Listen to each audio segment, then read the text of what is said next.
नमस्कार दोस्तों, welcome back. आप देख रहे हैं coffee with Sumeet Jain and with Sanjeev Midda ji. Sanjeev ji और हम दोनों हक्के-बक्के रह गए हैं एक रिपोर्ट देखकर कि भारत की जो इलेक्शंस हैं, उनके अंदर बाहर से फंडिंग हुआ है, ये हम सबको मालूम है। लेकिन फंडिंग कहाँ से हुआ, किस-किस ने किया है, ये पूरी रिपोर्ट आज हमने इन्वेस्टिगेशन करके आपके सामने रखने वाले हैं। संजीव जी, ये जो आज वीडियो बनाने वाले हैं हम लोग, ये थोड़ी-सी दुखद भी है और मुझे लगता है कि इसके बाद जो भारत की सरकार है वो तो जागने वाली है और मुझे लगता है कि ये आज वीडियो सबको टैग भी करेंगे। लेकिन टैग करने से पहले आपको इनवाइट करते हैं जय श्री राम से। जय श्री राम सुमित जी। और आपकी तरह मैं भी थोड़ा सा अचंभित हूँ इस रिपोर्ट को देख के।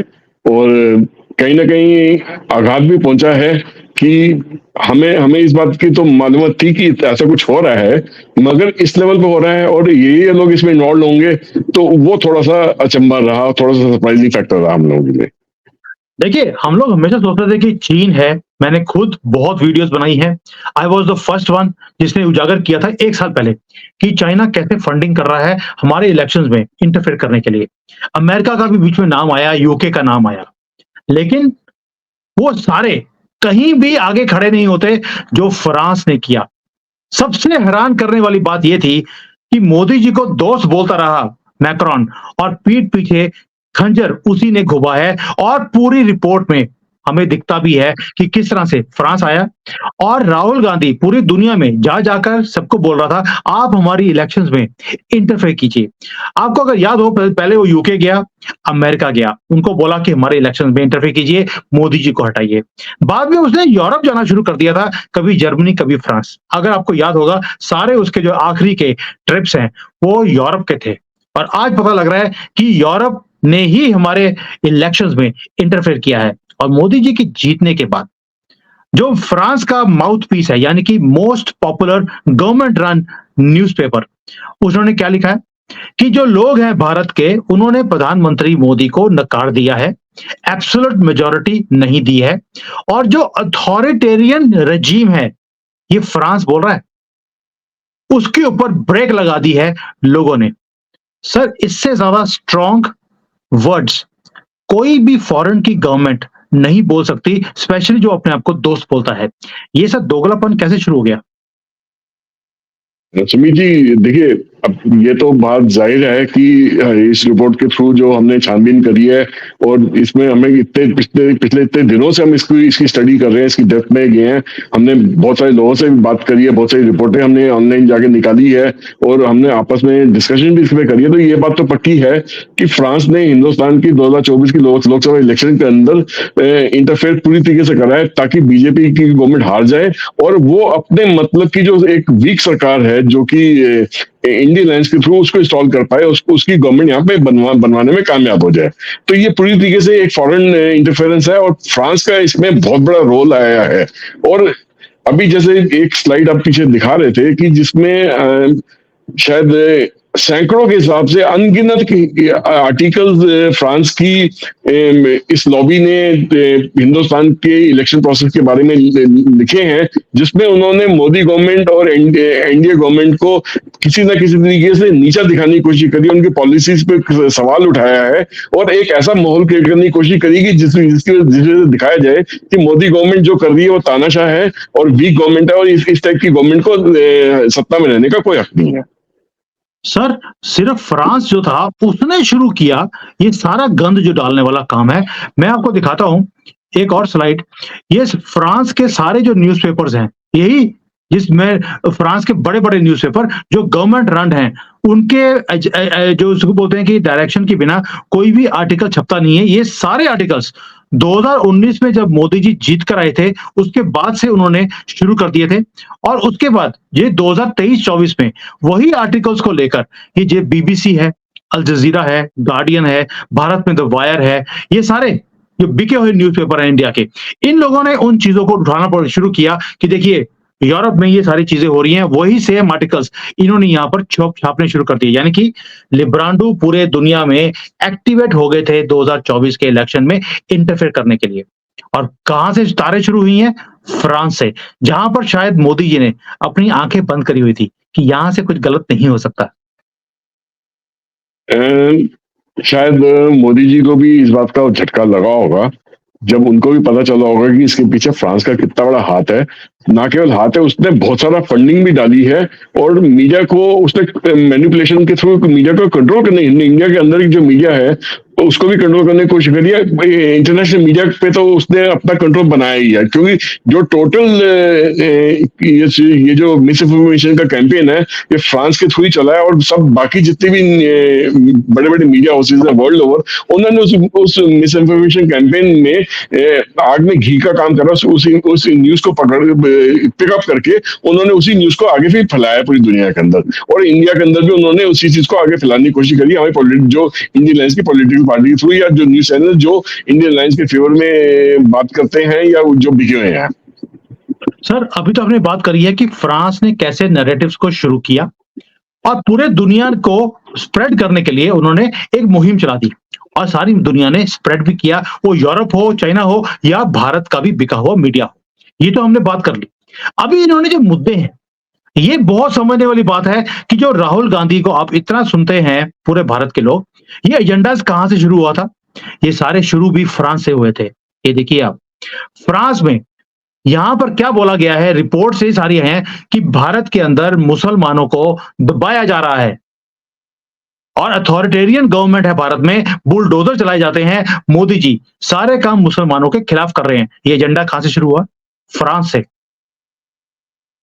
आपकी बात बिल्कुल ठीक है सुनील जी। फ्रांस के बाद ये जो इंडिया के अंदर सबसे पहले इस एजेंडे को अगर इंडियन अलायंस ने शुरुआत करी थी, वो बिहार में शुरुआत करी थी, जहाँ पे लालू प्रसाद जी का जो बेटा है, उसका नाम मेरे दिमाग से निकल रहा है एकदम से, उसने राहुल गांधी के साथ मिलकर इसके बारे में स्टेटमेंट जारी करी थी। तेजस्वी यादव ने मिलकर इस चीज की स्टेटमेंट जारी करी थी, जिसमें उन्होंने मतलब ये बताने की कोशिश की कि मुसलमानों पे अत्याचार हो रहा है, या मुसलमानों पे संविधान बदलने की बात हो रही है, उनको कंट्री से बाहर निकाल देंगे। तो वो सब बातें वहीं से शुरू हुई थी, और इवन जो जात पात का जो मुद्दा था, जो वो भी वहीं से शुरुआत हुई थी। इसके बाद धीरे करके उसको पूरी इंडिया में इसको फैलाया गया था। बस उसकी शुरुआत सबसे पहले जो फ्रांस की जो फंडिंग आई थी, वो इधर बिहार में जो election campaign Rahul Gandhi Indian alliance के साथ मिलकर कर रहे थे, वहां से उसकी शुरुआत हुई थी, तेजस्वी यादव के साथ मिलकर। जो ये बड़ी खतरनाक रिपोर्ट है, जो ये मुसलमानों का कार्ड शुरू किया, पहले तो जो मुसलमानों का सारा स्यापा शुरू किया राहुल गांधी ने और तेजस्वी यादव ने और अखिलेश यादव ने, ये शुरू हुआ या आइडिया दिया गया फ्रांस की तरफ से। और दूसरा आइडिया आपको याद होगा, पूरे इलेक्शंस में जाति वाला जो कार्ड था, जितनी जाति उतना हक, ये शुरू किया गया एक क्रिस्टोफर की तरफ से। वो भी फ्रेंच आदमी था, जिसने आइडिया दिया इंडियन ऑपोजिशन पार्टीज को कि आप अगर इलेक्शंस को जीतना चाहते हैं, पूरे इंडिया को डिवाइड कर दीजिए जातियों में। और ये जो आइडिया है क्रिस्टोफर की तरफ से 2021 में दिया गया था, उसके ऊपर इन्होंने आर्टिकल्स लगाने शुरू किए, सबको साथ में जोड़ा, और 21 से लेकर 24 तक ये पूरा 3 साल का टाइम ये यही काम करते रहे छुपे तौर पर। सर, इतना बड़ा काम भारत के खिलाफ होता रहा और हमारी गवर्नमेंट को पता नहीं लगा। सुमित जी, शायद उन्होंने इस बात की उम्मीद नहीं करी थी कि जिस देश के साथ उन्होंने दोस्ती का इतना बड़ा हाथ मिला रखा है, जिसके प्रेसिडेंट के साथ मोदी जी कहते हैं कि मेरा बहुत खास दोस्त है, और उसके साथ राफेल एयरक्राफ्ट की भी डील्स उन्होंने करी है, और भी कुछ आर्मी के इक्विपमेंट्स की डील्स उन्होंने करी है। और जब भी मिलते थे, जफी डाल के मिलते थे, गले मिल के मिलते थे, एक दूसरे के हाथ अच्छी तरह पकड़ते थे, और कई बार हाथ छोड़ते भी नहीं थे, शेक हैंड करते चले जाते थे, ये दिखाने के लिए दुनिया के सामने के लिए हम लोग कितने पक्के दोस्त हैं। और उसी कंट्री में जहाँ पे स्टेट रन मीडिया, जो कि फ्रांस की गवर्नमेंट कंट्रोल करती है, उसके थ्रू इस तरीके से डिसइंफॉर्मेशन कैंपेन हिंदुस्तान के खिलाफ चलाया गया, मोदी गवर्नमेंट के खिलाफ चलाया गया, इंडिया के खिलाफ चलाया गया, और ये बताने की कोशिश करी कि जो मोदी है वो फैसिस्ट है, एक तानाशाह है, और जो कास्टिज्म की जो मुद्दे की बात उठी, मुसलमानों के बारे में, मुसलमानों के दिमाग में जो डर का एक माहौल पैदा करा गया, वो सब फ्रांस के ही मुद्दों के, उनके अखबारों के द्वारा, और जेफरसन जो कि जो कि एक हेड बने हुए थे इस पूरे डिस इंफॉर्मेशन कैंपेन को फैलाने के लिए उनके द्वारा ये सारा कैंपेन चलाया गया था। तो ये तो बहुत बड़ी हैरानी वाली बात है कि मोदी गवर्नमेंट जिसको अपना सबसे बड़ा दोस्त कंट्री समझी थी, उसी ने उनकी पीठ पे छुरा भोंका। सर मैं तो हैरान ये था कि ये क्रिस्टोफर है, बहुत रिस्पेक्टेबल आदमी है फ्रांस का, और उसके इसे पढ़ा जाता है, पूरी दुनिया इसको कवर भी करती है। और कवर का हाल देखिए, जो न्यूज़ कवरेज थी इंटरनेशनल मीडिया की इंडियन इलेक्शंस के ऊपर, कभी भी इतनी नहीं हुई है जितनी इस बार हुई है। अल जज़ीरा ने 15% अपनी जो कवरेज है टोटल न्यूज़ की, वो इंडियन इलेक्शंस को लेकर करी है। पीछे वो गार्डियन ले लीजिए, फ्रांस के जितने न्यूज़पेपर्स हैं, वो सारे के सारे इसके अंदर घुसे हुए थे। आप सोच के देखिए कि इतना इतनी इंपॉर्टेंस 2024 के इलेक्शंस के ऊपर पूरे दुनिया ने दी है। वो अपने कंट्री के इलेक्शंस, अपने कंट्री के जो उनके हालात हैं यूरोप के, उसके ऊपर कवरेज नहीं थी, इंडियन इलेक्शंस के ऊपर थी। और इंटरफेरेंस भी इस हद तक कि जो क्रिस्टोफर है, आप देखिए ये ग्राफ दिखा रहा हूं मैं, जो ये कास्ट सेंसस है 2024 में, उससे पहले देखिए कभी भी इस मुद्दे को टच नहीं किया गया। जैसे ही 2024 शुरू हुआ, इलेक्शंस का टाइम हुआ, 10,000 टाइम्स ज्यादा ट्वीट्स किए गए हैं, आर्टिकल छापे गए हैं अपने न्यूज़पेपर्स के अंदर। सर इसको अगर इंटरफेरेंस, डायरेक्ट इंटरफेरेंस नहीं बोलेंगे तो और किसको बोलेंगे? देखिए सुमित जी, किसी हद तक तो हर पावरफुल कंट्री दूसरी कंट्री पे थोड़ा बहुत इंटरफेरेंस करती है इलेक्शन के टाइम पे, ताकि उनकी पसंद की वहां की सरकार आ जाए। मगर इस लेवल की इंटरफेरेंस जिस कंट्री को वो अपना दोस्त कंट्री मानती है, फ्रांस या इंडिया मानती है, उस कंट्री में इंटरफेरेंस, और किस वजह से? क्या फ्रांस को इंडिया के साथ बिजनेस करने में फायदा नहीं हो रहा? बहुत फायदा हो रहा है। क्या उनके उनके आर्म्स एंड एम्यूनिशन नहीं बिक रहे इंडिया के अंदर? बिक रहे हैं। क्या क्या वो इंडिया ने फ्रांस के आर्म्स एंड एम्यूनिशन को सबसे आगे रख के अमेरिका या रशिया के एम्यूनिशन को सेकंड या थर्ड नंबर पे नहीं रखा? उसके बावजूद भी हमारे साथ ऐसी डीलिंग, ऐसी गद्दारी, ऐसी बैकस्टैबिंग, ये चीज उम्मीद नहीं थी। अगर फ्रांस में ये स्टेट लेवल पे काम हो सकता है, तो मैं मान के चलता हूँ कि Macron is not the right person जो कि मोदी का आज के बाद में दोस्त खिलाने के लायक है। सर अब मुझे हैरानी ये होती है कि 26 जनवरी में जब उनका वहां पर इंडिपेंडेंस डे था, तो मोदी जी गए थे वहां पे परेड को देखने के लिए। जब हमारे 26 जनवरी था, जब बाइडेन ने आखिरी मोमेंट पे आने के लिए मना कर दिया, तो मैक्रोन ने आए यहाँ पर। और जो G20 के टाइम पर भी जो हमने उनको दिखाया यूपीआई, भाई वो चाय पी रहे हैं, मोदी ने 10 रुपए की पेमेंट करी यूपीआई से, एंड ही वाज, वो इतना हैरान हो गया था मैक्रोन कि भारत इतनी आगे चला गया है। अब देखिए, मैं डेंजरस बात क्यों बोल रहा हूँ कि इतना डेंजरस है, जो फ्रांस ने कुछ मुद्दे उठाए, मुद्दे उठाकर उसको स्पिन करना शुरू किया। और ये मुद्दे कौन से हैं? मुद्दे थे मुसलमान, इलेक्शंस, कास्ट, यहाँ पे चाइना इंडिया बॉर्डर के इश्यूज, चाइना ने हमारी जमीन हड़प ली, माइनॉरिटीज को अपनी फ्रीडम नहीं है यहाँ पर रिलीजन को अब यूज करने के लिए या अपने फॉलो करने के लिए। ये सारे वो मुद्दे हैं जो राहुल गांधी ने 24 के इलेक्शन में यूज करने शुरू करे। ये सारे वो मुद्दे जो मैं अभी बता रहा हूं, ये सारे के सारे ट्रेंड्स ये शुरू हुए फ्रांस से। यानी कि फ्रांस ने इनको समझाया कि बेटा इन चीजों को ले ले, तू प्रधानमंत्री बन जाएगा। सर फ्रांस को इतनी खुंदक और ऐसी डिविजन्स करने की कोशिश करी, इसमें इवन नॉर्थ साउथ का डिवीजन जो है वो भी मेंशन्ड है। देखिए मेरा ऐसा मानना है कि फ्रांस की खुद के अंदर बहुत बहुत बड़ी फॉल्ट लाइंस हैं। इनफैक्ट पूरे यूरोप में बहुत बड़ी फॉल्ट लाइंस आ गई आज की डेट में।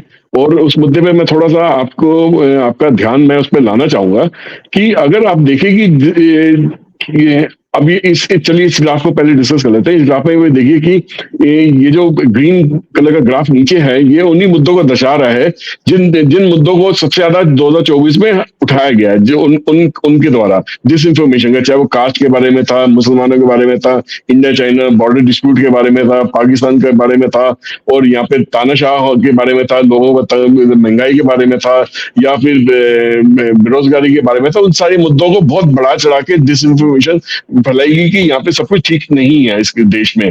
तो और ये मोदी की जो सरकार है वो बेसिकली कंट्री के एंगेज काम कर रही है, कंट्री के फेवर में काम नहीं कर रही है। इसलिए तानाशाह से छुटकारा पाना बहुत जरूरी है।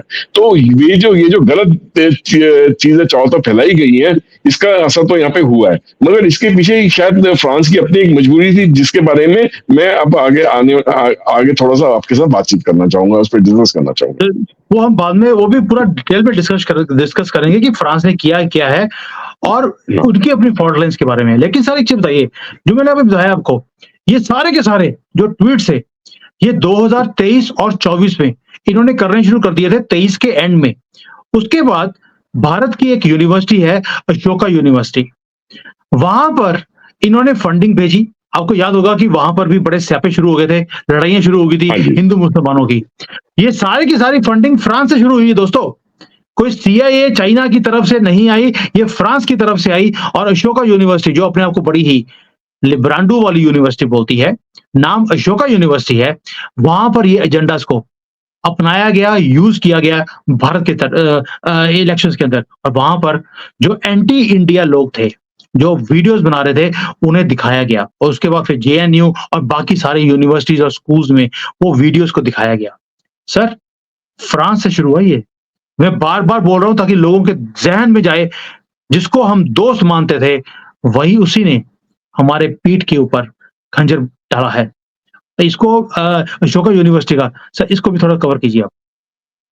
देखिए अशोका यूनिवर्सिटी उस टाइप की यूनिवर्सिटी है जैसे दिल्ली के अंदर जेएनयू यूनिवर्सिटी बिहेव करती है। ये भी बेसिकली एक अपने आप को सेकुलर यूनिवर्सिटी मानती है और कहीं ना कहीं पे इन्होंने इस दबाव में आके कि हम आपको फॉरेन यूनिवर्सिटी के कोर्स फ्रांस के या यूएसए के या यूके के यहाँ पे चलाने इस यूनिवर्सिटी में चलाएंगे या यहाँ पे उसको उसको उस टाइप की इनको सर्टिफिकेशन देने का अलाउ करेंगे। तो उस दबाव में आके उसकी उनकी फंडिंग भी वहां से गई, उनके कोर्सेज भी वहां से थोड़े बहुत चलवाए गए और वो इस दबाव में आके उसने इस पूरा कैंपेन जो है उस यूनिवर्सिटी ने मोदी गवर्नमेंट के अगेंस्ट चलाया और शुरू से लेकर आखिर तक चलाया। पूरे 2023-24 में पूरा 2 साल उसने इस चीज में लगा रहा।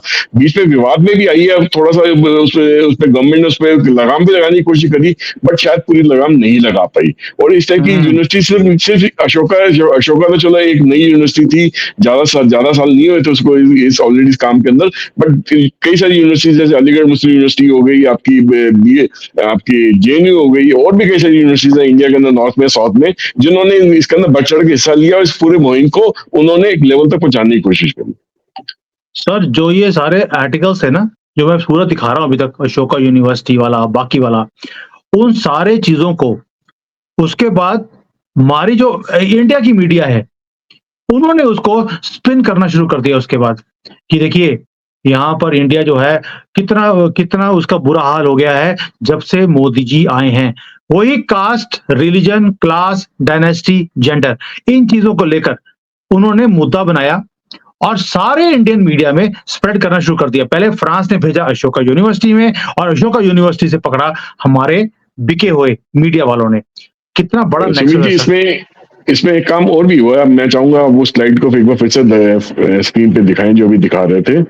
तो मैं बताता हूँ उसमें जो नीचे की लाइन में अगर देखिए लिखा हुआ है कि caste, religion, class, dynasty and gender, तो इन 5 मुद्दों पे उन्होंने अटैक करा था इंडिया के अंदर गलत इंफॉर्मेशन फैलाने का। मगर इनके जो वेस्टर्न इंस्टीट्यूशंस हैं जो कहते हैं जी हम दुनिया के अंदर नापतोल का काम हम करते हैं, उन्होंने इंडिया में दिखाया जी आप कास्ट लेवल पे आपके इंडेक्स इतना है, आप टॉप 10 कंट्रीज में नहीं आते, नाम आता है, या टॉप 20 आप 20 लास्ट की 10 कंट्रीज में आते हैं। जेंडर के अंदर भी आप बायस्ड हैं, आप डेमोक्रेसी में भी बायस्ड हैं। तो इनके इंस्टीट्यूशंस की बात हम क्यों माने?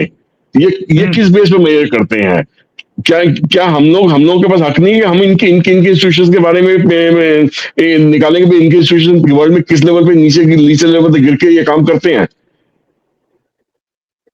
इनको ही हक क्यों है कि हमारी रैंकिंग करने का? हमारे पास वापस तो हक होना चाहिए इनकी रैंकिंग करने का। कोई बात नहीं। जयशंकर जी ने एक बार बोला था कि गोरों को लगता है इन्हें भगवान की तरफ से राइट है दूसरे की कंट्री में इंटरफेयर करने का, दूसरों को जज करने का और उनकी रैंकिंग देने का। ये आहिस्ता आहिस्ता बंदे के पुत्र बनेंगे, चिंता मत कीजिए। सर, जो मुद्दा था फ्रांस वाला, मैं अभी ग्राफ दिखा रहा था आपको। ये देखिए ग्राफ आप, पैसे कहां से शुरू हुए, किसको गए, और इसमें इंडियंस इतने ज्यादा इन्वॉल्व हैं जिन्होंने पैसे लिए हैं और भारत के खिलाफ उन्होंने एजेंडास को स्प्रेड किया, बनाना शुरू किया। ये जो फटी हुई शेरवानी है, ये सर से सुधाई है जितने भी लोग, ये रविश कुमार है, वो जर्मन शेफर्ड है, ये जितने लोग हैं, ये पैसे लिए बिना आर्टिकल्स नहीं छापते हैं। ये लोगों को समझ नहीं आता और फंडिंग का इतना बड़ा जाल है, कुछ कहने की बात नहीं है।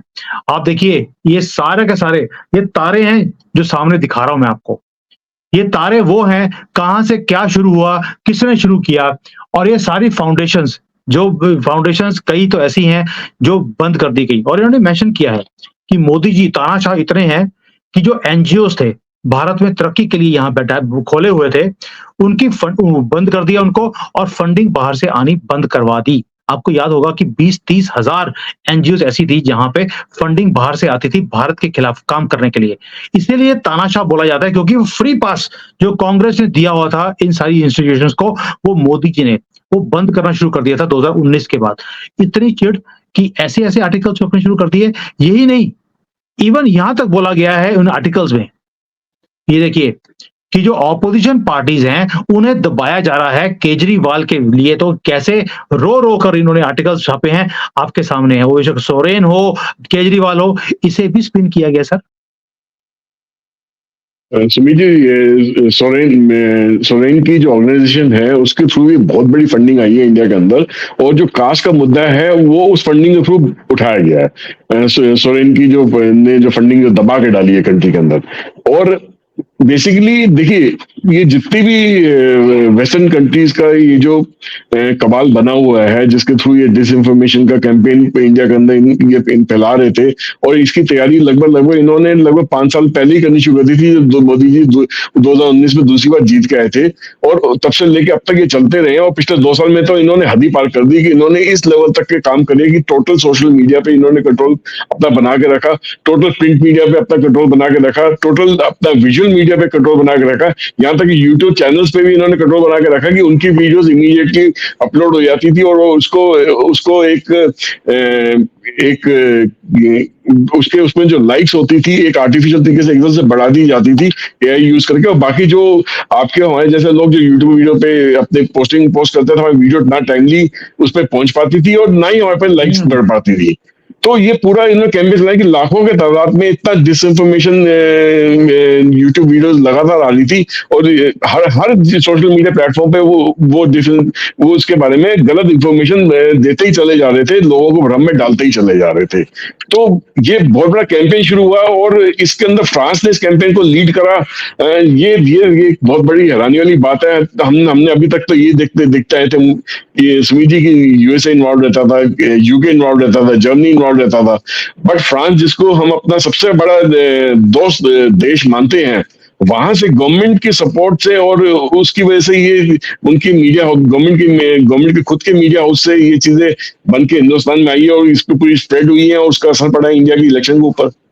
सर देखिए, जब आप कहते हैं ना जो बोलते हैं कि आपने आंख बंद करी तो दुर्घटना घटी, तो हमने फ्रांस की तरफ से आंख बंद की हुई थी और भारत में यूपी की तरफ से आंख बंद करी हुई थी कि राम मंदिर बना है, यूपी तो जीत ही जाएगी, यहाँ पर कैंपेनिंग करने की जरूरत नहीं है।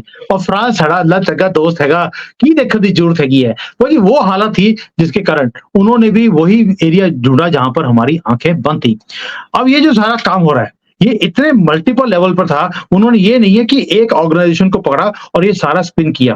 तो मैंने आपको बताया पहले कास्ट सेंसस, उसके लिए ये ऑर्गेनाइजेशन है जो यूज करी गई।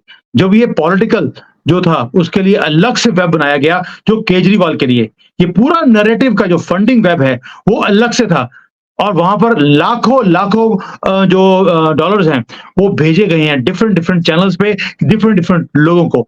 ये इतने मल्टीपल लेवल्स पर काम हुआ है ताकि अगर पकड़ना भी चाहें तो पकड़ा ना जा सके।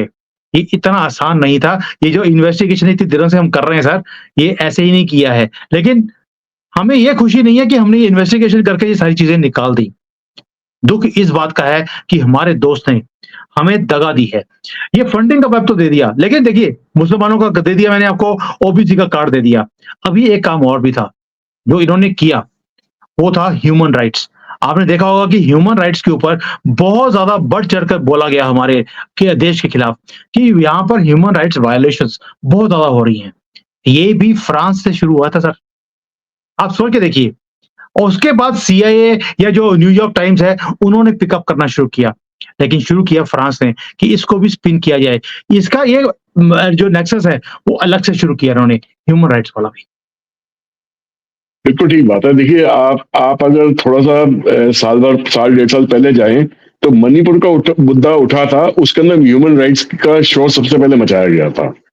उसको उसको आउट ऑफ प्रोपोर्शन इन्होंने ब्लो करा था, इतना बड़ा चढ़ा के पेश करा था कि पता नहीं वहाँ पे मोदी गवर्नमेंट पता नहीं वो वहाँ की जो कम्युनिटीज़ हैं, जो जिन कम्युनिटीज़ के बीच में झगड़ा हुआ था, वो झगड़ा भी इन्हीं लोगों ने करवाया वहाँ पे सबसे पहले। और फिर मोदी गवर्नमेंट पे इल्ज़ाम डाल दिया कि देखो जी इनकी वजह से ये झगड़े हुए हैं और ये आप संभाल नहीं पा रहे, ह्यूमन राइट्स का ये उल्लंघन है।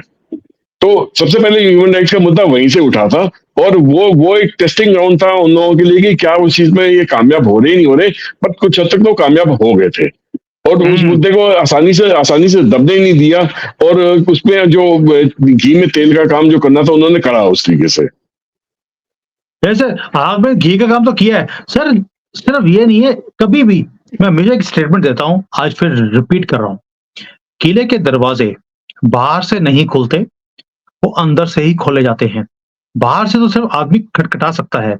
ह्यूमन राइट्स का जो मैंने आपको बताया, ये वाला जो ह्यूमन राइट्स के ऊपर इन्होंने रिपोर्ट्स बनानी शुरू करी थी फ्रांस से, उसको स्पिन किया हमारे लोगों ने।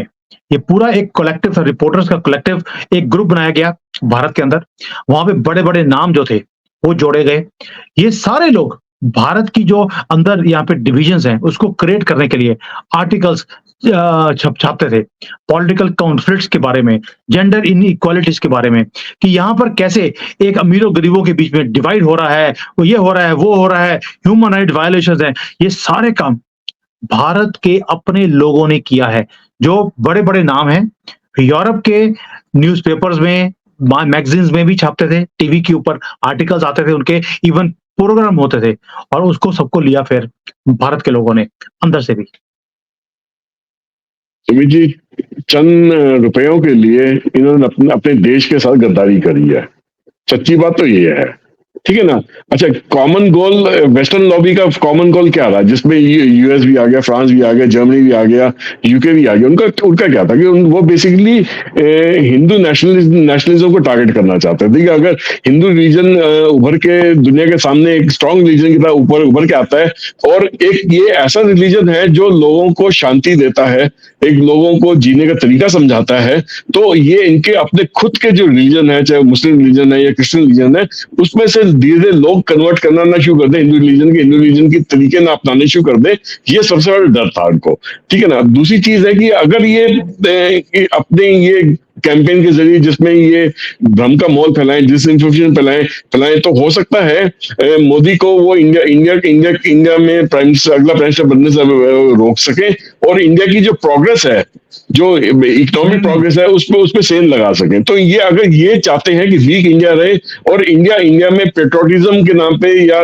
कोई भी सरकार ना आए सामने, मतलब जो देशभक्त, अगर लोगों की देशभक्ति जाग जाती है तो वो सबसे खतरनाक है इनके लिए कि हिंदू एज अ देशभक्त जाग जाता है तो वो शायद दुनिया पे रूल करने वाला बन जाएगा। जो जिसको कहते हैं विश्व गुरु की संज्ञा मोदी जी को मिलनी शुरू हुई थी, वो शायद कहीं इनसे बर्दाश्त नहीं हुई। इंडिया की जो ग्रोथ स्टोरी है वो भी इनसे बर्दाश्त नहीं हुई और हिंदू रिलीजन को लोग एक इज्जत की नजर से देखना शुरू कर दिया था, वो भी इनसे बर्दाश्त नहीं हो रहा था। नमस्ते जो है, योगा जो है, ये बहुत दुनिया में से चढ़ के बोल रहा था लोगों के, तो वो भी इन लोगों से बर्दाश्त नहीं हुआ। तो ये कहीं ना कहीं पे उस चीज को दबाने की कोशिश करी और शायद इसी दबाव में आके फ्रांस ने भी ऐसा स्टेप लिया कि भैया हो सकता है कल मैं मोदी जी की दोस्ती करने में पता चला फ्रांस की पॉपुलेशन में भी मोदी जी इतने पॉपुलर हो गए कि हिंदू रिलीजन वहां पे भी जड़ें अपनी बनानी शुरू कर दे, गाड़नी शुरू कर दे। तो कहीं ना कहीं ये डर भी उनका था। लेकिन सर मुझे जो हैरानी हुई, जो मैंने आपको बताया डिफरेंट लेवल्स, कास्ट का अलग से, मुसलमान का अलग से, फिर जेंडर का अलग से, अमीरी गरीबी का अलग से, ये एजेंडा चलाए गए। जम्मू कश्मीर का एक बड़ा एक मुद्दा है जो हमारा बड़ा ही टची मुद्दा है, इन्होंने उसको भी नहीं छोड़ा।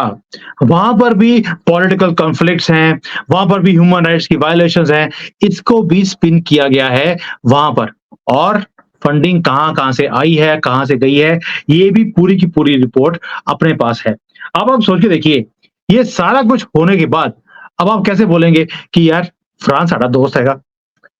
बाकी उन्होंने कोई मुद्दा नहीं छोड़ा कि अगर हमारा एक कार्ड नहीं चला, तो दूसरा कार्ड चल जाएगा, तीसरा चल जाएगा, चौथा चल जाएगा, कोई तो कार्ड चलेगा। और हमारी बदकिस्मती है इस इलेक्शन में ये सारे कार्ड चल गए। हाँ, नहीं, इन्होंने पूरी कारपेट बॉम्बिंग करी है इंडिया के अंदर अपने मुद्दों हाँ, के से पूरा भ्रम फैलाने की कोशिश करी है और कहीं ना कहीं हमारे जो खुद के जो कैंपेनिंग के जो मुद्दे थे वो बैकसीट ले गए और इनके मुद्दे चल गए और उसका असर इंडिया की इलेक्शन में नजर आया है। तो अगर ये कहीं ना कहीं ये मुद्दे नहीं इतने स्ट्रांगली सामने लाए गए होते बाहर की गवर्नमेंट्स के ज्यादा में या उसको फंडिंग नहीं करी होती तो कोई वजह नहीं थी कि मोदी जी एज ए खुद अपने आप में 272 सीटें एज ए पार्टी लेके नहीं आते। कहीं पे जो 30-40 सीट का उनको झटका पड़ा है वो ये इसी वजह से पड़ा है। और तो उसमें सबसे ज्यादा झटका जो दिया उसमें यूपी सबसे आगे है। उसके बाद में राजस्थान हो गया, बंगाल हो गया, एक दो स्टेट्स और भी हैं, महाराष्ट्र हो गया। तो वो कुल मिला के सब में मिला के 50-60 सीट जो का फर्क जो डला वो इसी वजह से डला। सर जो ये जम्मू कश्मीर का मैं बता रहा था आपको, इसमें भी गद्दारों की शक्लें दिखानी बड़ी ज़रूरी हैं। ये सारे लोग कभी जम्मू कश्मीर, कभी रेस जेंडर, इनके ऊपर ये आर्टिकल्स छापते रहे। फ्रांस में, जर्मनी में, ये हिंदुस्तानी हैं, जो बीच में लगे हुए थे। सुमित जी, और फंडिंग देखिए आप, जो हेनरी लुईस फाउंडेशन है, उसने कोई ऐसी ऑर्गेनाइजेशन नहीं है जिसको फंडिंग ना भेजी हो। Sir millions and millions of dollars की फंडिंग गई है एक दूसरे के पास। ये जो सारे नैरेटिव्स हैं, बिना पैसे दिए तो ये कोई काम ही नहीं करते, लिब्रांडो जितने भी हैं। और जहां से पैसा मिल गया वहीं पे ये ढोलकियों की तरह ये बजने शुरू हो जाते हैं। इनका मकसद सिर्फ 2 पैसा कमा के चाहे वो देश को बेचना हो बेच देंगे। ये सिर्फ पैसे के पीछे पैसे के पीर हैं। इनको इनको देश से कोई प्यार नहीं है। इनको ये देश को तरक्की होते ही नहीं देखना चाहते। उल्टा उल्टा देश तरक्की नहीं करेगी तो इन लोगों की दुकानदारी चलती रहेगी और सही बात कहीं है। देश में कहीं ना कहीं उल्टा सीधा होता रहेगा। इनकी दुकानदारी चलती रहेगी। इनको बस पैसा मिलता रहना चाहिए। ये कुछ भी उल्टा सीधा लिखने को तैयार हो जाते हैं। कुल एक नैरेटिव बनाने को तैयार हो जाते हैं और ये बहुत ज्यादा बदकिस्मती है कि इस टाइप के लोग इस कंट्री में और बहुत बड़ी संख्या में पनप रहे हैं। सर आपने पहले बात करी थी कि फ्रांस को हमारे से दिक्कत क्या है। दिक्कत सिर्फ फ्रांस ही नहीं पूरी दुनिया को है कि भारत पहले फ्रैगमेंटेड था। मोदी जी ने पिछले 10 सालों में सबको एक झंडे के नीचे खड़ा कर दिया। मुद्दा था हिंदू नेशनलिज्म। अयोध्या ने जैसे राम मंदिर ने पूरे भारत को इकट्ठा कर दिया एक झंडे के नीचे। जय श्री राम एक नया नेशनल एंथम बन गया। तो वहां पर इन्होंने मुसलमानों को यूएसए के अंदर भी शुरू किया आर्टिकल छापने हमारे लिए।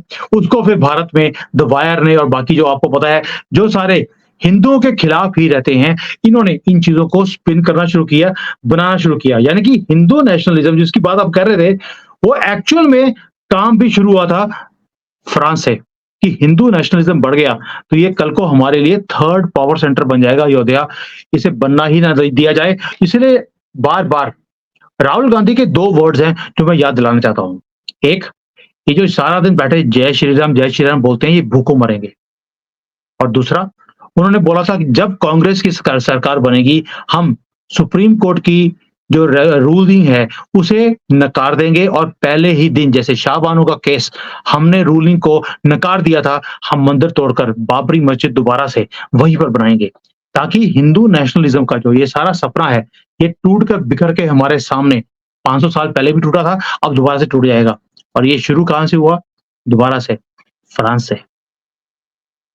सुमित जी, इनकी प्लानिंग तो पूरी यही थी जैसा आपने भी बताया कि इंडिया के अंदर ये सब चीजें ये किस तरीके से बिगाड़ना चाह रहे हैं और शायद इसमें ये कामयाब भी हो जाते हैं अगर कहीं ना कहीं मोदी जी ने इस चीज को भनक, जब मेरे को लगता है अंदर उन्होंने भनक लिया था इस चीज को, ये हरकत हो रही है यहाँ पे, उसकी वजह से उसके बाद में उन्होंने नंबर ऑफ कैंपेनिंग जो अपनी बढ़ाई, हर एक न्यूज चैनल से जाके बात करी और अपने लोगों को भी इधर उधर भगाया कि आप इस जगह जाकर कैंपेनिंग करिए, उस जगह जितने भी स्टार कैंपेनर्स थे उन्होंने दिन रात एक करके कैंपेनिंग करी। तो शायद कहीं ना कहीं पे कुछ लोग जो और भ्रम में आ सकते थे वो ना आके वो मोदी गवर्नमेंट को वोट देंगे, शायद उसकी वजह से उनकी आज सरकार बनी हुई है।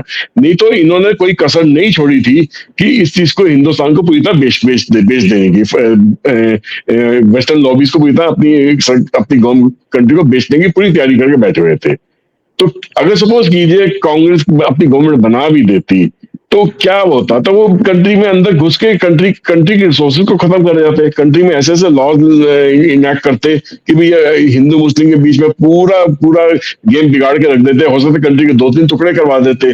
तो उनको तो एक वीक इंडिया ही चाहिए था, उनको उनको तो एक पावरफुल और पेट्रियोटिक इंडिया तो चाहिए ही नहीं, जो हिंदू धर्म के सिर पे दुनिया पे राज करे या अपने एक पावर सेंटर बना के खड़ा हो।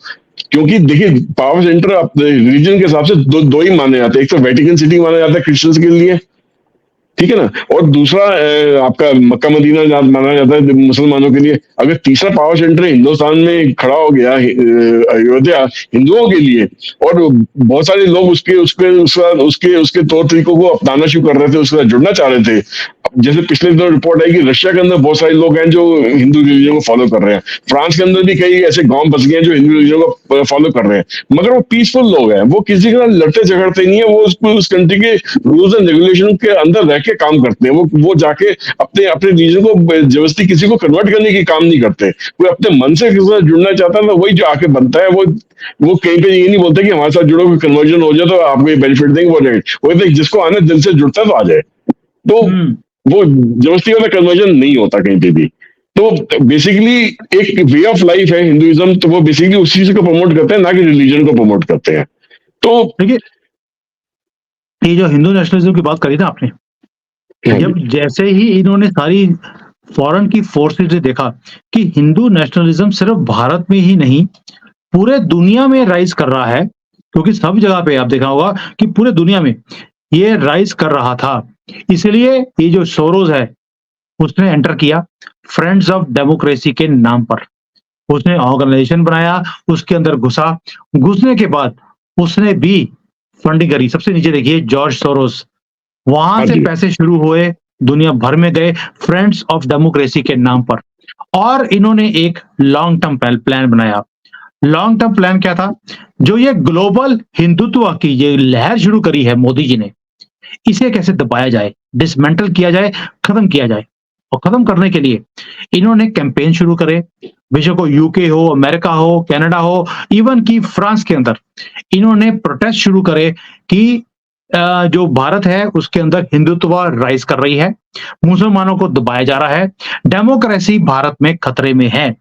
और ये सारा काम फ्रांस से शुरू हुआ और पूरे दुनिया में ये स्प्रेड किया गया जबरदस्ती। ये देखिए अप्रैल 2024 की रिपोर्ट है, और ये है आपका पूरा कबाल जो डिफरेंट डिफरेंट लेवल्स पर कैसे कैसे भारत के खिलाफ एक षड्यंत्र रचा गया ताकि मोदी जी दोबारा से प्रधानमंत्री ना बन सके। यानी कि अगर भारत के अंदर 26-27 चोर ठग इकट्ठे होकर मोदी जी को हराने के लिए लगे हुए थे, पूरी दुनिया की बड़ी बड़ी ताकतें, बड़ी ऑर्गेनाइजेशंस, पैसे वाले लोग ये भी लगे हुए थे कि नैरेटिव्स को क्रिएट करने के लिए।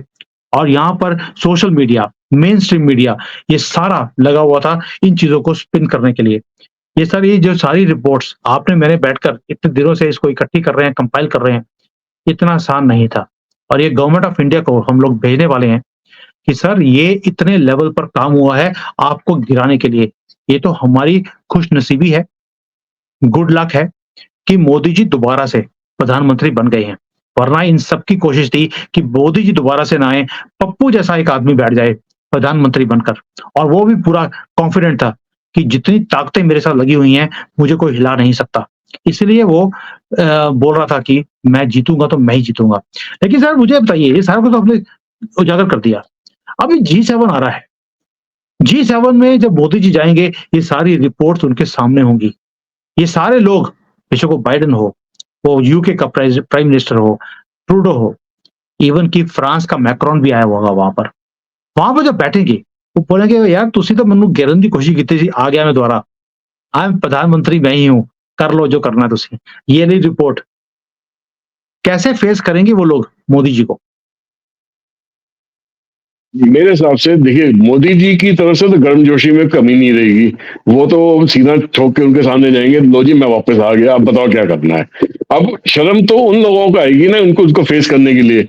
बट पॉलिटिशियन एक डबल फेस इंसान हो सकता है कि वो उनके दुनिया के सामने अपना फेस कोई कोई कोई दूसरा रखे और पीछे से कुछ रखे। तो ये बैक चैनल्स पे सुमित जी ये जो बातें होती हैं बेसिकली सारी बैक चैनल्स पे होती हैं। बैक चैनल डिप्लोमेसी में इन चीजों को सॉर्ट आउट करा जाता है। तो अब एक चीज बताइए कि क्या यूएसए में इस साल इलेक्शन नहीं होनी है क्या? एक आध साल में क्या फ्रांस कनाडा में इलेक्शन नहीं होनी है क्या? क्या जो एशियन डायस्पोरा है या इंडियन डायस्पोरा है वहां पे कम है क्या? क्या हम यहाँ से बैठ के उनके वहां पे इनको इन्फ्लुएंस नहीं कर सकते? जो हरकत उन्होंने हमारी कंट्री के अंदर करी है मेरे ख्याल से उनको उनको भी उस चीज का टेस्ट हमें दिलवाना चाहिए।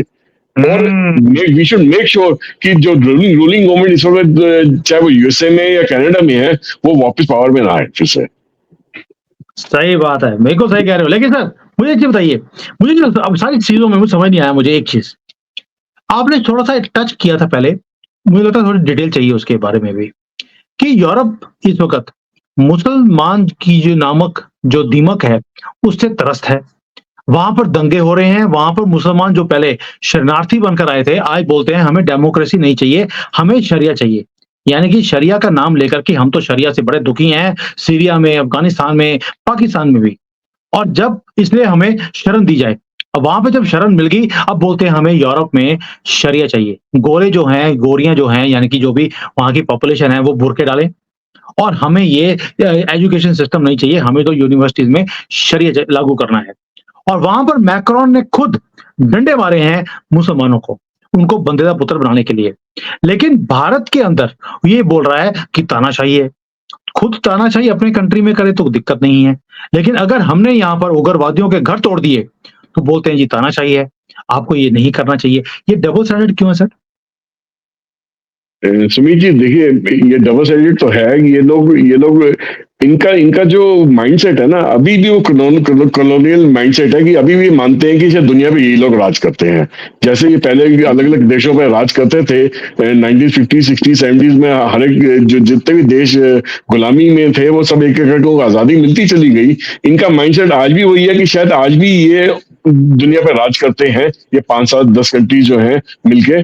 तो मगर इनकी ये जो सोच है ना बहुत गलत है क्योंकि दुनिया अब दूसरे रास्ते पे चल पड़ी है। और ये शायद इन लोगों को सहन सहेगी भी नहीं। अब आज की डेट में जितने भी रिफ्यूजी पूरे यूरोप के अंदर घुसे हैं मुसलमान जो है मैक्सिमम मुसलमान कंट्री से गए हैं। जितनी भी मुसलमान कंट्रीज है उन्होंने अब उनको लेने से मना कर दिया ना ही वो वहां पे गए हैं क्योंकि फ्रीडम नहीं है ना किसी टाइप की। गवर्नमेंट वहां पे दुनिया भर की वो उनको उनको फायदा किस चीज का लेना था कि एक ऐसी जगह पे जाए जहाँ पे इकोनॉमिक फ्रीडम है जिस कंट्री की में तरक्की है उस तरक्की का फायदा उठाएं वहां पे अच्छे डॉलर्स कमाएं या यूरोस कमाएं। वहां पे जाके वो गए तो भिखारी बन के थे उनको उस कंट्री ने शरण दिया। मगर जैसे जैसे उनकी पॉपुलेशन बढ़ती चली गई कि और रिफ्यूज पीछे आते गए या उनका बर्थ रेट बढ़ता चला गया और आज वो डिक्टेट करने की नौबत पे आ गए हैं। बेल्जियम जैसी कंट्री में 35% पॉपुलेशन जो उस कंट्री की है वो मुस्लिम पॉपुलेशन है। और इसी तरीके से फ्रांस में उन्होंने नाक में दम कर रखा है, जर्मनी में नाक में दम कर रखा है, इटली में नाक में दम कर रखा है, यूके के अंदर नाक में दम कर रखा है। अब उसकी वजह से क्या हुआ है कि देखिए सेकेंड वर्ल्ड वॉर से लेके अब तक यूरोप के अंदर कोई भी मेजर कॉन्फ्लिक्ट नहीं हुआ। उनको एक आराम प्लस जिंदगी जीने की आदत पड़ गई है। तो वो उन्होंने जो जितने भी दुनिया भर की कंट्रीज पर राज करा था वहां के जितने भी रिसोर्सेज थे पैसा था सामान था उसको इकट्ठा करके उन्होंने अपनी अपनी कंट्रीज की इकोनॉमी को डेवलप करा इंडस्ट्रियलाइज करा और सिस्टम्स बनाए और एक बड़ी आराम प्लस जिंदगी अपने लिए उन्होंने बनाने में कामयाब हो गए। उनको अब लड़ने की आदत नहीं रह गई है। अब जिस तरीके से मुस्लिम कम्युनिटी जो रिफ्यूजी के नाम पर एज ए रिफ्यूजी वहां पे गई है वो जब वहां पे लॉ बदलने की बात करती है अपने हक की बात करती है उनकी मैक्सिमम जॉब्स खा के बैठ गए हैं जो वहां के लोकल्स हैं उनको जॉब्स नहीं मिल पा रही हैं। तो एक कॉन्फ्लिक्ट का मतलब आपस में खींचातानी शुरू हो गई है। और मेरा मानना ऐसा है कि अगले 2 3 साल ये खींचातानी होती रहेगी जब तक जो वहां की जो लोकल पॉपुलेशन है यूरोप की वो इनको हिट बैक नहीं करती है। और हिट बैक तो उनको करना ही पड़ेगा अदरवाइज वो ये लोग सुधरेंगे नहीं। ये जितना इनको यूरोप ने इनको उंगली पकड़ाई है इन्होंने पूरी बाजू पकड़ लिया अब गर्दन तक आने की नौबत आ रही है। अगर ये इनको हिट बैक नहीं करेंगे हो सकता है ये यूरोप की गर्दन ही उड़ा दें। तो ये झगड़ा तो एक बार ही होके ही रहेगा। और अभी देखिए कि जितने भी यूरोप के अंदर जो पॉलिटिकल पार्टीज जो सामने आ रही हैं, वो देशभक्त पार्टी सामने आ रही हैं, जो कि राइट विंग पार्टी, जैसे हिंदुस्तान में बीजेपी को एक राइट विंग पार्टी कहा जाता है, इसको राइट विंग पार्टी ना कह के देशभक्त पार्टी का मतलब संज्ञान देना चाहिए, इनको नाम देना चाहिए। तो अब जैसे ही इटली के अंदर देखिए, इटली के अंदर जो जॉर्जिया मेलोनी है वो राइट विंग पार्टी की है, वो देशभक्त पार्टी की लीडर है। आज की डेट में इटली में वो रूल कर रही है। इसी तरीके से बेल्जियम के अंदर भी ऐसी आवाजें उठ रही हैं, फ्रांस के अंदर भी ऐसी आवाजें उठ रही हैं। मुझे नहीं लगता कि मैक्रोन जो अगली इलेक्शन फ्रांस में जीत पाएगा, इसका हारना निश्चित है। तो और इसी तरीके से जर्मनी का आवाज उठ रही है, यूके के अंदर आवाज उठ रही है कि भी इनके बारे में करा क्या जाए। जो यूरोपियन पार्लियामेंट है, पहली बार ऐसा हुआ है यूरोपियन पार्लियामेंट में कि जितनी भी राइट विंग पार्टीज हैं, जितनी जो उन्होंने वहां पे जीत दर्ज करी है, उसका कंट्रोल अपने हाथ में लिया है। और जॉर्जिया मेलोनी जो है उसकी हेड बन के उभरी है। तो आने वाले दिनों में आप देखेंगे कि पूरे यूरोप में ये कॉन्फ्लिक्ट जो है, ये तो जितने भी शरणार्थी जो मुसलमान शरणार्थी वहां पे पहुंचे, उनका होना तो ही एक बार झगड़ा तो हो ही रहेगा। नहीं होगा तो इसको सख्ती से मतलब उन गवर्नमेंट्स को रहने नहीं दिया जाएगा पावर में। ये फिर देशभक्त गवर्नमेंट जो पार्टियां ये गवर्नमेंट बनाएंगी और उनपे सख्ती से पेश आएंगी, क्योंकि इनकी जो फिलहाल जो गवर्नमेंट्स हैं, इनको लड़ने की आदत नहीं है। ये लोग दबके काम करने वालों में से हैं। ये सिर्फ दूसरे कंट्रीज में गन फैलाने के लिए बहुत मशहूर है, बट अपनी ही कंट्री का जो फॉल्ट लाइन है वो इनकी बस की नहीं हटाना। तो ये तो एक देशभक्त पार्टी जब तक इनकी कंट्री में नहीं आएगी, जो कि पूरे यूरोप में कम से कम 26 देशों का जो ये ग्रुप है, उसमें से आधे देशों में देशभक्त पार्टियां जो राइट विंग पार्टीज हैं, वो बहुत जल्दी आने वाले साल 2 साल 3 साल में आप देखेंगे एक एक करके सब पावर में आएंगी। और तब जाके इनको समझ में आएगा कि जिस चीज को ये दूसरे देशों में बिगाड़ने की कोशिश कर रहे थे, वही फॉल्ट लाइन इनके खुद के देश में है, जिसको ये संभालने में असमर्थ है। मुझे लगता है फ्रांस के जो प्रेसिडेंट है मैक्रोन, जब उसको मिलेंगे कि तू यार बड़ी पैरवी कर रहा था मुसलमानों की, लक्षद्वीप के लिए मैंने मालदीव से पंगा ले लिया, मोदी जी को बोलना चाहिए। और लक्षद्वीप में जब इलेक्शंस हुई हैं तो वहां पर अगर 2 लाख वोट पड़े हैं तो 200 वोटें मिली पड़ी हैं मोदी जी को। ये हालत है, तो वहां पे बता सकते हैं बड़े ही आराम से कि बेटा मैक्रोन, ये वो कौम है जो किसी की सगी नहीं हुई, तू इनके लिए सगा बनने की कोशिश कर रहा है। तुझे अगर तू यहाँ पे इलेक्शन लड़ेगा भारत में, तुझे कोई वोट नहीं मिलने वाले। तो इसलिए हमारे देश में जो तूने पंगे लेने की कोशिश करी है पिछले 2-3 साल में, ये क्रिस्टोफर को लेके और बाकियों को लेकर, ये क्रिस्टोफर कोलंबस नहीं है जो भारत को ढूंढने गया था, अमेरिका पहुंच गया था। तुम थोड़ा सा बंदे का पुत्र बनने की कोशिश करो। जो तुमने इंटरफेयर किया है, आई होप तुम अब दोबारा से हमारे देश में इंटरफेयर नहीं करोगे। लेकिन सर, ये जो मैं सिर्फ क्लोजिंग कमेंट है कि राहुल गांधी हमें लगता था बड़ा ही सुलझा हुआ आदमी है, बड़ी-बड़ी बातें बोल रहा है और इसने ऐसे-ऐसे मुद्दे पकड़े इस बार इलेक्शंस में कि वो मुद्दे चल भी गए। अब पता लग रहा है कि वो सारे के सारे मुद्दे इसे बनाकर कौन दे रहा था। शायद हमारी जो सिक्योरिटी फोर्सेस हैं, वो सीआईए में, यूके में, चाइना में, वो इधर ही ढूंढते रहे कि कौन इतनी अकल दे रहा है राहुल बाबा को। अब पता लगा अकल दी फ्रांस ने। और इसके पीछे पूरा कबाल, एक दोबारा से दिखाता हूं, इतना बड़ा कबाल है पूरे दुनिया का। बड़ी-बड़ी ऑर्गेनाइजेशंस जिन्होंने अरबों डॉलर लगा दिए इस पप्पू को जिताने के लिए और मोदी जी को हराने के लिए। पैंतरा उनका ऑलमोस्ट इतना सा दूर रह गए वो जीत से। आप सोच कर देखिए दोस्तों, अगर पप्पू इस देश का प्रधानमंत्री बन गया होता, दांत पीस-पीस के बोल रहा था वो कि जितने जय श्री राम के नारे लगाने वाले हैं ना, इन्हें भूखे मारूंगा मैं। सारे आरक्षण मैं मुसलमानों को दे दूंगा। सारे हिंदुओं की जो प्रॉपर्टीज है छीनकर मैं मुसलमानों को दे दूंगा और इन्हें यहां से भागने के लिए और कन्वर्ट करने के लिए मजबूर कर दूंगा, सनातन को खत्म कर दूंगा। ये श्री राम की कृपा है, जिसे खत्म करने की कोशिश कर रहा था वो, उसी ने इसे जीतने नहीं दिया। वरना दुश्मन का पूरा प्लान था कि ये आए और मोदी जी हट जाए। और मैं बार-बार बोलता हूं, मोदी हटा, हिंदुओं आपका गला कटा। और ये सारी जो इन्वेस्टिगेशन की रिपोर्ट में हमने आपके सामने रखी है, ये आपको एक चीज तो बता देगी कि मोदी ने अकेले राहुल से पंगा नहीं लिया, पूरी दुनिया ने पंगा लेने की कोशिश करी है और मोदी जी सबको हराकर दोबारा प्रधानमंत्री बने हैं। और जो ये इतना विश्लेषण हम लोग कर रहे थे अभी तक कि मोदी जी हार कैसे गए, हार in the sense complete majority क्यों नहीं आई, उसके पीछे बहुत बड़े-बड़े रीज़न्स भी हैं और रीज़न्स आपके सामने आज हमने रखने की कोशिश करी है और ये सारी रिपोर्ट हम लोग मोदी जी को भी भेजने वाले हैं। मुझे लगता है उनके पास रिपोर्ट ऑलरेडी होनी चाहिए।